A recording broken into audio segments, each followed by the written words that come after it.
Welcome to UATV. America అధ్యక్షుడు Trump భారత్ను ముప్పు తిప్పలు పెట్టి 3 చెరువుల నీళ్లు తాగించాలనుకున్నారు. సుంకాలతో భారత్ను తమ ఆధీనంలో ఉంచుకోవాలని చూశారు. అంతేకాదు మన దేశాన్ని తాము చెప్పినట్లుగా వినేలా చేయాలనుకున్నారు. కానీ పాపం ట్రంప్ ఆలోచనలన్నీ కూడా బూడిదలో పోసిన పన్నీరు మాదిరిగా మారిపోయాయి. మన దేశాన్ని చాలా తక్కువ అంచనా వేశారు. కానీ మోడీ ఇస్తున్న ఒక్కో షాక్కి దిమ్మ తిరిగి బొమ్మ కనిపిస్తుంది ట్రంప్కు. మరి ప్రధాని మోదీ నేరుగా అమెరికాను టార్గెట్ చేశారా అంటే లేదు. అమెరికాకు ఏం చేస్తే కోపం వస్తుందో దాన్నే చేస్తుంది. అలా చేస్తూనే పరిస్థితులను తమకు అనుకూలంగా మార్చుకుంటుంది. మొన్నటికి మొన్న మిత్రదేశమైన రష్యాతో భేటీ అయిన భారత్ తమ బంధం ఎంత స్ట్రాంగో ప్రపంచవ్యాప్తంగా అందరికీ తెలిసేలా చేసింది. తాజాగా చైనాతో కూడా సరిహద్దు వివాదాలను తొలగించుకోవాలని అనుకుంది. ఈ 2 దేశాలు అంటే అమెరికాకు పడదు. అంతేకాదు భారత్తో పాటు ఈ 2 దేశాలు కూడా అమెరికాకు గట్టి పోటీ ఇస్తాయి. ఈ 3 దేశాలు కలిస్తే అమెరికా ఎంత చెప్పండి. అందుకే భారత్ అమెరికా ఏడిపే తన బలం అనుకుంటుంది. అదే దిశగా అడుగులు వేస్తుంది. అందుకే చైనాతో చర్చలకు సిద్ధమైంది. భారత్ చైనా మధ్య సరిహద్దుల్లో ఘర్షణలను తగ్గించుకునేందుకు ఇరు దేశాల చర్చల ద్వారా ముందుకు సాగుతున్నాయి. ఈ క్రమంలో హిమాలయ పర్వత ప్రాంతం ఉత్తరాఖండ్లోని లిపులేక్ ప్రాంతం మీదుగా వాణిజ్య సరిహద్దులను తిరిగి ప్రారంభించాలని నిర్ణయించుకున్నాయి. దీనిపై నేపాల్ అభ్యంతరం తెలిపింది.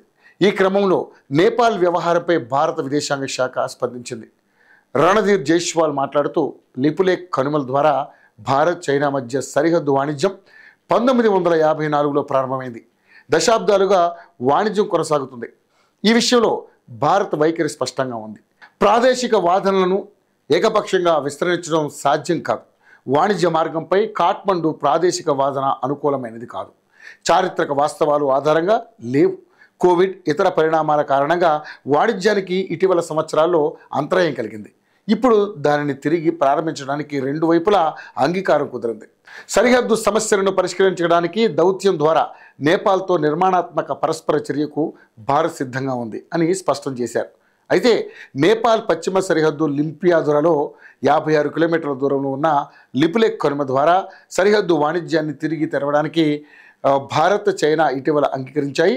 చైనా విదేశాంగ మంత్రి వాంగ్ యూ భారత పర్యటన సందర్భంగా ఈ ఒప్పందం కుదిరింది. లిపులేక్ లింపియాదురతో సహా కాలాపాని ప్రాంతం తమ భూభాగమని భారత్ తన వైఖరిని వ్యక్తం చేస్తోంది. కాగా 1816 సుగౌలి ఒప్పందం ప్రకారం కాలాపాని లింపియాదురతో సహా లిపులేక్ తమకే చెందుతుందని నేపాల్ వాదిస్తోంది.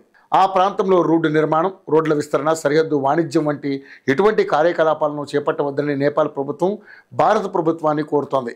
అప్పట్లో నేపాల్ విడుదల చేసిన మ్యాప్ను భారత్ తీవ్రంగా వ్యతిరేకించగా తాజాగా మరోసారి వివాదం నెలకొనడంతో ఇరు దేశాల మధ్య సంబంధాలపై తీవ్ర ప్రభావం పడనుంది. ఈ సమస్యను భారత్ ఏ విధంగా పరిష్కరించుకుంటుందో చూడాలి.